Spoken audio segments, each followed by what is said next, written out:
Selamat malam Ustadz. Assalamualaikumnya ada, cuman dia kayak selamat malam. Saya tak mau disebut selamat malam. Iya malam selamat, besok pagi. Apalagi udah kena laporkan nih, ngeri-ngeri juga gitu kan. Iya, janganlah kalian mancing-mancing. Saya hamba Allah Pak Ustadz, alhamdulillah. Sekarang banyak orang hamba harta, hamba kuasa, hamba setan, hamba hantu. Bagaimana cara menjaga sholat agar lebih khusyuk dan tak malas Pak Ustadz? Itu nampak api kan? Kalau nanti terlintas di hatimu malas sholat, bakar jari sebentar. Berapa lama kau tahan? Buatlah. Agak-agak gosong sedikit. Hai tangan, tahan kau masuk neraka nanti tangan. Nama kau nanti nama nerakanya neraka sakor. Masalakakum fi sakar. Kenapa kau masuk dalam neraka sakar? Lam naku minal musallin, karena tak sholat. Bakar. Makanya Muhammad Ali kemana-mana bawa mancis. Muhammad Ali petinju, mana-mana bawa mancis. Padahal dia tak merokok. Ditanya orang, kenapa kau bawa mancis? Asal terlintas di otakku mau buat dosa, aku bakar tangan. Kalau mancis tak mempan, obor bawa. Bagaimana sholat ini khusyuk Pak Ustadz? 5. Yang pertama, ketika berwudu khusyuk. Waktu menyuci tangan, bersih dosa dari tangan. Waktu memasukkan air ke mulut ke hidung, bersihkan dosa-dosa mulut, dosa-dosa lidah, dosa hidung. Waktu air dibasuh ke muka, keluar dosa-dosa biji mata, banyak silap salah. Waktu air menyiram tangan, keluar dosa-dosa dari ujung jari jemari. Khusyuk. Waktu air mengusap kepala, keluar dosa isi kepala yang kotor sampai ke lubang telinga. Waktu air menyiram kaki, keluar dosa-dosa kaki yang dilangkahkan ke tempat maksiat dan dosa. Makanya ketika berwuduk itu jangan bercakap. Ini banyak orang di sambil wuduk bercakap. Itu udah aku bilang sama kau kemarin, panjat pinang itu jangan besar-besar kali pinangnya. Modal kita pun tak ada, tapi kau itulah. Pak RT kan udah ngasih, Pak RW kenapa enggak juga? Entahlah, kentutlah sama dia. Itulah maka tak khusyuk. Karena ketika wudhu masih bicara dunia. Lalu dari tempat wudhu ke tempat sholat tak boleh tasbih. Tasbih menggerak-gerakkan. Tak boleh. Tasbih tak boleh. Yang boleh tasbih. Subhanallah. Makanya kalau ada ngajak-ngajak ngobrol tak usah. Gimana kabar? Subhanallah. Subhanallah. 3. Ada terdengar azan, jawab. Hayya 'alas shalah. La haula wala quwata.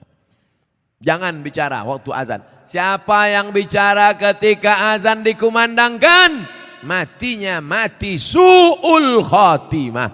Begitu kata Syekh Imam Nawawi, Syekh Jalaluddin Abdurrahman As-Suyuti. Hati-hati. Lalu kemudian yang keempat, membaca bukan mutola'ah. Mutola'ah mulut tak bergerak. Waktu sholat itu membaca. Allahu Akbar kabira walhamdulillahi katsira. Ini banyak orang sholat mulutnya diam.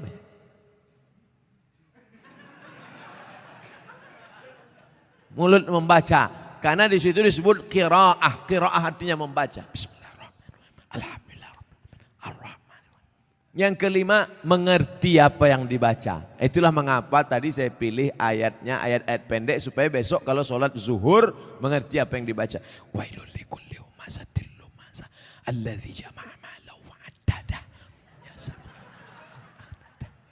Kebetulan kawan di sebelah tu asik ngumpul-ngumpul harta. Jama'a malahu wa'addada. Yahsabu annama lahu akhladah. Kalla la yumbadanna fil hutamah. Apa hukumnya mencium istri sedang berpuasa? Istri siapa?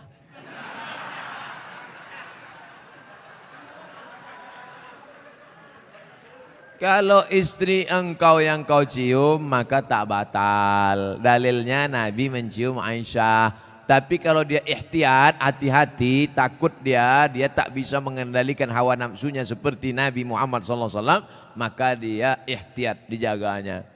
Tapi hukum aslinya tak batal. Tapi kalau sampai memperturutkan hawa nafsu, maka jatuh dalam batal, rusak puasanya. Man lam yada imsakun nafsi, menahan diri, anil mahzurati, dari semua yang terlarang, min tulu'il fajri, dari terbit fajar, ila ghurubi syamsi, sampai tenggelam matahari. Itu definisi puasa. Kalau adakah dalil yang menjelaskan tentang tahlilan? La ilaha illallah, la ilaha illallah, la ilaha illallah. Itu artinya tahlil. Tasbih, subhanallah. Tahmid, alhamdulillah. Takbir, Allahu akbar. Tahlil, la ilaha illallah. Man halala, siapa yang mengucapkan tahlil, summa ahda thawabahu ilal mayyit, kemudian tahlil itu dihadiahkannya kepada si mayit, orang mati, yantafi'u bihi, pahalanya sampai dan orang mati itu dapat manfaat. Begitu kata Imam Ibnu Taimiyah dalam kitab Majmu' Fatwa Ibnu Taimiyah. Kenapa Ustaz pilih pendapat Ibnu Taimiyah? Karena yang banyak melarang-melarang nih sekarang anak-anak buahnya Ibnu Taimiyah. Paham? Padahal Imam Ibnu Taimiyah dalam Majmu' Fatawa mengatakan siapa yang mengucapkan tahlil dihadiahkannya pahalanya pada yang meninggal sampai. Kalau dimasakkannya bubur kacang hijau. Kenapa Ustaz tiba-tiba ingat bubur kacang hijau? Oke, bubur jagung kalau gitu. Lalu kemudian dihadiahkannya pahalanya untuk almarhum. Sampai apa tak sampai? Sampai. Mana dalilnya? Mana? Kata Sa'ad, ummi matat, makku mati. Afa atasaddaqu anha? Kalau aku bersedekah, pahalanya sampai tak untuk emakku? Kata Nabi, tasaddaq, sampai. Sedekah engkau, sedekah. Ayu sadaqatu afdal? Apa sedekah yang paling afdal? Kata Nabi, saqyul ma'. Sedekah yang paling afdal mengasih air minum. Kalau air minum saja sampai, apalagi gulai baung. Artinya sedekah sampai. Sedekah sampai. Tahlil sampai. Apa lagi? Bacaan Quran. Yasin wal Qur'anil Hakim innaka laminal mursalin. Sampai apa tak sampai bacaan Quran pada orang meninggal dunia? Sampai. Bacaan Quran untuk orang meninggal dunia sampai. Mana dalilnya? Ketika Nabi SAW melewati suatu makam, diambilnya pelepah korma, ditusukkannya ke makam itu. La'allallaha an yukhaffifa adzabahuma ma lam yaibasa. Tasbih pelepah korma sampai pada orang yang meninggal. Apa komentar Imam Nawawi dalam kitab Majmu', dalam kitab Al-Minhaj Syarah Sahih Muslim Ibn Al-Ajjaj? Kalau tasbih pelepah korma saja sampai, apalagi bacaan Quran orang yang beriman. Buka kitab Ar-Ruh, punya Imam Ibnu Qayyim Al-Jauziyah, murid Imam Ibnu Taimiyah. Punya murid namanya Ibnu Qayyim Al-Jauziyah. Punya kitab namanya Ar-Ruh. Diriwayatkan sampai kepada Imam Ahmad bin Ambal lewat di suatu makam. Ada orang membaca Al-Quran, Imam Ahmad bin Ambal melarang. Tapi orang itu menyebutkan riwayat hadis, ternyata perawinya thiqah, bahwa Nabi punya sahabat namanya Abdullah bin Umar, anak Umar bin Khattab, berpesan, kalau aku mati nanti bacakan di atas kuburku pada bagian kepalaku pangkal Al-Baqarah, pada bagian kakiku ujung Al-Baqarah. Itulah dalil bacaan Quran sampai untuk orang yang sedekah sampai, tahlil sampai, baca Quran sampai. Sudah saya sebutkan dalil-dalilnya. Tak juga percaya, saya tak bisa menjawab. Habislah. Saya cuma bisa minta nama lengkap supaya nanti kalau mati saya kirim. Kalau tak sampai, cepat-cepat kasih kabar.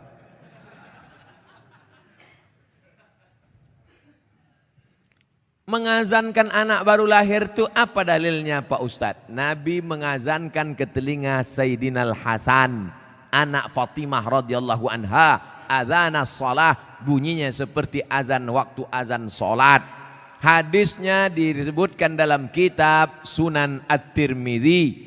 Nama kitab Sunan Tirmidzi, nama lainnya Jami' At-Tirmidzi. Status hadisnya hadisun hasan, hadis paling tinggi sahih, di bawah sahih Hasan tentang mengazankan bayi. Anak saya mengazankan. Allahu Akbar, Allahu Akbar. Tapi tidak kuat macam itu. Terkejutlah dia. Nah, makanya bapak ibu yang hamil sekarang istrinya nanti bapak azankan. Tapi yang anak sudah lahir tak usah azankan lagi. Ini anak udah semester 2. Balik dari sini sebentar. Allahu Akbar. Apanya ayah ini gitu.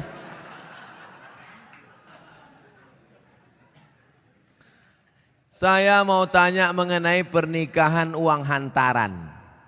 Bagaimana menurut pandangan Ustadz kalau si ibu wanita itu meminta uang hantaran mahar yang cukup tinggi? Ada tiga kemungkinan ini. Pertama memang mau bertanya masalah hukum. Yang kedua mau menyindir mak tua dari sini. Yang ketiga mau menawar.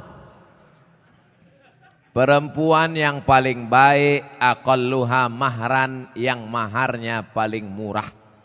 Wahai ibu-ibu, turunkan harga mahar. Sebetulnya yang menetapkan harga mahar ini wali, ayah. Tapi sekarang banyak ayah yang anggota isti, ikatan suami takut bini. Maka yang berperan sekarang ibu-ibu, matre. Banyak perempuan lebih mau makan di daun daripada makan di pinggan. Oleh sebab itu turunkan standar ini sedikit. Jangan nanti setelah dia hamil barulah na'udzubillah, na'udzubillah. Datang dia baik-baik. Idza ja'akum man tardawna dinahu. Kalau datang kepadamu orang yang baik akhlaknya, wa khuluquhu, baik agamanya, fazawijuhu, nikahkan dia. Illa taf'alu, kalau tak kau lakukan, takun fitnatun fil ardi wa fasadun arid, maka terjadi kerusakan yang amat sangat berat. Tolong jangan sampai anak-anak muda ini besok buat baleho turun ke jalan, turunkan harga mahar, turunkan harga mahar.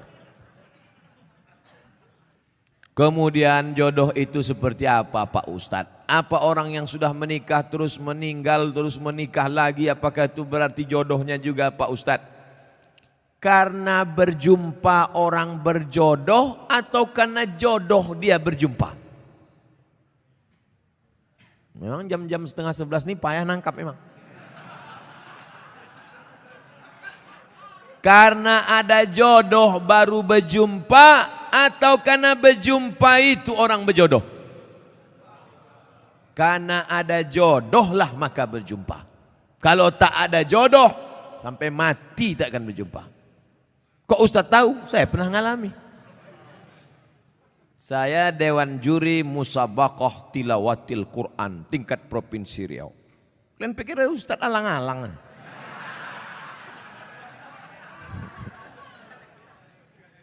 Waktu itu belum nikah. Kata kawan saya, Mat, ku carikan kau perempuan qori'ah hafizoh. Kami Dewan Juri waktu itu. Iyalah, kami pun seminggu kami cari, tak jumpa-jumpa. Setelah saya nikah, tahun berikutnya, pas kami sedang makan nasi goreng, berbisik kawan saya, Mat, yang kita cari tahun lalu, tuh di belakang. Tapi kita udah menikah. Maka kalau tak berjodoh, takkan berjumpa. Karena ada jodoh, itulah maka berjumpa. Oleh sebab itu, jangan nanti yang laki-laki ini banyak salah jawab ini. Papa kok bisa nikah sama mama? Entah salah sambung. Jawabannya mesti kau katakan, aku tak pernah mencari makmu, makmu tak pernah mencari aku, Allah mempertemukan kami. Ibu itu pun dari dapur, so sweet, kata dia. Karena jodoh lah kalian jumpa. Mengapa Tuan Syekh Abdul Rahman digelar dengan Syekh Silau Laut? Syekh Abdul Rahman lahir di Kampung Rau, sekarang masuk Kabupaten Batubara. Lalu kemudian dia merantaulah ke Kedah, karena orang Batubara dulu biasa naik perahu tongkang kapal laut ke Kedah, bolak-balik, karena orang itu dekat Kedah. Sampai di Kedah belajarlah dia 7 tahun dan ikut lomba silat, menang, bekerja di kerajaan Kedah. Setelah itu melanjutkan pendidikannya ke Tuan Syekh Wan Mustafa Al-Fatani. Fatani sekarang Thailand Selatan, Patani. 7 tahun di Patani, setelah itu dibawalah oleh Syekh Wan Mustafa Al-Fatani ke Makkah Al-Mukarramah. Belajarlah dia dengan ulama-ulama di Makkah, diantaranya Syekh Hasbullah. Belajar fikih kepada Syekh Ahmad Khatib Al-Minkabawi. Setelah khatam belajar fikih, belajar tafsir, belajar hadis, belajar tasawuf, baliklah dia ke Rao. Lalu kemudian datanglah kerabat Kesultanan Asahan namanya Tengku Adil. Tengku Adil pun mengasih tanah. Wahai Tuan Syekh Abdurrahman, ini ada tanah. Nama tanah itu Silau Laut. Maka orang menyebutnya tak lagi sebut namanya, tapi Tuan Syekh Silau Laut. Sama macam siapa tuh? Tuan Syekh Besilam. Padahal nama aslinya adalah Tuan Syekh Abdul Wahab. Kampungnya di Rokan Hulu, namanya Rantau Binuang Sakti, tempat lahir Syekh Abdul Wahab Rokan. Tapi yang dipakai adalah Syekh Abdul Wahab Rokan. Sekarang jadi Kabupaten Rokan Hulu. Biasa itu. Tuan Syekh mana? Tuan Syekh Fulan. Nama kampungnya yang disebutkan. Tuan Syekh Purbabaru. Padahal namanya Tuan Syekh Mustafa Husain. Nah, jadi nama kampung yang disebut. Itu maka disebut Tuan Syekh Silau Laut karena nama kampung itu. Apa karomahnya Pak Ustadz? Banyak karomahnya disebutkan dalam buku ditulis oleh cucunya. Namanya Tuan Syekh Doktorandus Haji Mansur bin Haji Syekh Muhammad Ali bin Syekh Abdurrahman. Cucunya menulis buku. Ditulis pada masa Gubernur Raja Inal Siregar. Waktu haul dibagikan buku-buku itu. Banyak karomah disebut situ. Apa motivasi orang memasuki tarekat Sattariyah Pak Ustadz? Tarekat itu sampan. Ada sampannya namanya Sattariyah. Namanya nakhodanya Abdullah Sattari. Ada nama sampannya Saziliyah. Nama nakhodanya Abul Hasan As-Sazili. Ada nama sampannya Naqsabandiyah. Nama nakhodanya Bahauddin Naqsabandi. Ada nama sampannya Ahmadiyah, tapi bukan yang aliran Ahmadiyah yang sesat. Tarekat Ahmadiyah. Nama nakhodanya Sayyidi Ahmadil Badawi. Itu sampannya. Tapi lautannya tetap La ilaha illallah Muhammadur Rasulullah. Jadi yang mau ikut tarekat sama aja macam naik sampan. Lautnya La ilaha illallah, sampannya macam-macam. Ada yang mau sampan naik speedboat, mau cepat. Ada satu yang naik kapal tongkang kayu. Dia mau slow. Kau tak ikut? Enggak, aku mau menikmati laut ini, mau slow aja. Nah, macam-macam. Begitu lebih kurang gambaran tentang tarekat. Tarekat artinya jalan. Jalan mendekatkan diri kepada Allah Subhanahu wa ta'ala. Apa doa anak terhadap orang tuanya itu sampai? Hadis Sahih Muslim. Idza matal insan, kalau orang mati inqata'a, putus amalnya illa min salasin, kecuali 3. Shadaqatin jariyah, amal sedekah, ilmin yuntafa'u bih, ilmu yang bermanfaat. Yang ketiga, waladin salihin yad'ulah, anak yang soleh. Makanya kita selalu minta doa Rabbi habli minas salihin. Saya ingin sekali mendoakan orang tua saya supaya terbuka pintu hidayahnya, karena kami sangat menyayanginya. Doakan orang tuamu di sujud terakhir saat sholat, sunat, tahajud, witir, duha. Tapi jangan pakai bahasa Indonesia, nanti sholatnya batal. Dalam hati saja. Ya Allah, ayahku ini berhentilah pakai sabu-sabu. Kenapa ketawa? Di masjid kami setiap malam Jumat ada pengajian. Kenapa cuma tiap malam Jumat? Tiap malam lah. Malam Senin fikih. Malam Selasa hadis, malam Rabu akidah, malam Kamis tasawuf, baca Ihya Ulumuddin, malam Jumat stop wirid Yasin, malam Sabtu pengajian akhlak, malam Ahad tablik akbar. Masjid mesti penuh tiap malam, karena kalau tidak kosong masjid. Akan tetapi waktunya dimulai ketika azan sholat isya hendak berkumandang, sehingga jamaah sholat isya pergi ke masjid lain. apakah sikap Ustadz itu benar membuka pengajian ketika azan Isya berkumandang? Habis sholat Isya dulu, habis sholat Isya baru buka pengajian. Kenapa mesti pas azan Isya itu? Sholat Isya dulu, habis sholat Isya baru buka pengajian. Saya selalu membuka pengajian maghrib. Kalau pengajian di Pekanbaru maghrib. Supaya apa? Supaya orang sholatnya dua. Maghrib berjamaah, Isya berjamaah. Karena kalau dibuat Isya, banyak jamaah datang lambat. Bahkan diumumkan, jamaah Ustadz udah terduduk setengah jam. Buat pengajian maghrib. Maghrib ke Isya. Di Malaysia kami gitu. Maghrib, Isya, pengajian. Habis Isya, tanya jawab. Efektif. Doa berhajat. Dia berhajat naik haji dengan menjual tanah. Namun anak-anaknya melarang. Malah minta bagian tanah. Dibagi sebagai warisan jika orang tua meninggal. Sehingga orang tua tak jadi mendaftar haji. Bagaimana sikap orang tua dan sikap anak-anaknya ini? Desa kami banyak tanah ladang lebar-lebar Pak Ustadz. Oh, kalau dapat anak tak bertuah ini udah jadi. Datanglah emak-emak umur 70 tahun menggigil. Saya habis pengajian subuh. Ustadz, anak saya melarang saya karena saya mau pergi umroh. Dilarangnya karena dia katanya dapat warisan. Saya bilang, mestinya dia yang menggendong engkau sampai ke Makkah. Balik lagi. Kau gendong emakmu ini ke Makkah. Jalan kaki, tawaf, sa'i, umroh, balik lagi ke Medan, belum tentu dapat. Kau tebus sekali dia menjerit waktu mengeluarkan engkau dari perutnya. Ini tanah-tanah dia. Dia belum mati lagi. Udah kau atur pula harta warisannya. La ilaha illallah. Tak mencium bau surga orang durhaka.